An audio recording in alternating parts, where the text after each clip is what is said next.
Mari vilayatynyň Mari şäherinde täze ýyl bayramçylygy münasibetli döwlet telewizionyna öňünden reportajlar taýýarlamak üçin köpçülikliň çäreleriň ýene biri geçirildi. Çäre talip ýaşlarynyň ýüzlerçesi mejburi gatnaşdyryldy.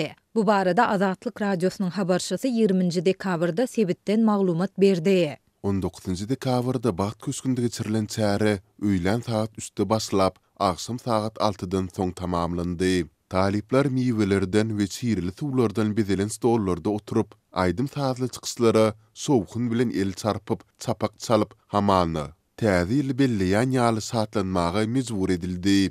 Dip ýagdaýlardan habarly Çeşmämiz aýtdy. Bilim resmiýetleriniň we guramalaşdyrjylaryň talipleri aýtmagyna görä, döwlet telewizionyasy üçin ýazgy edilen bu çäre bayramçylyk günlerinde hamana efire berilen gününde geçirilen ýaly edilip görkezdiler. Göräýmäge bu gezekki köpçülikliň çäre o diýen uzak wagt dowam etmedi. Ýöne talipleriň öýlen saat 2-de okuwlarynyň tamamlanmagynyň izi süre. Öýlenlik naharyny iýmezden destine çäre alınıp gidilmegi olaryň köpüsinde nägilelik döretdi. Molimlarımız çäre 1 saat galanda bizi bu barada habarly etdiler we sumkalaryňyzy klasta goýup gidin diýdiler.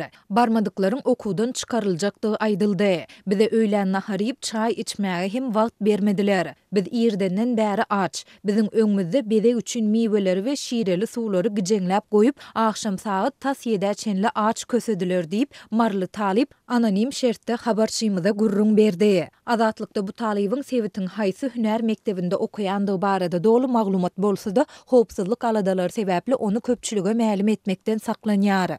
Bizden ýylgyrmagy we saatlanmagy ýygyderli talap etdiler. Bizde garnymyzyň açlygy sebäpli saatlanmagy, ýylgyrmagy ysgynymyz bolmady.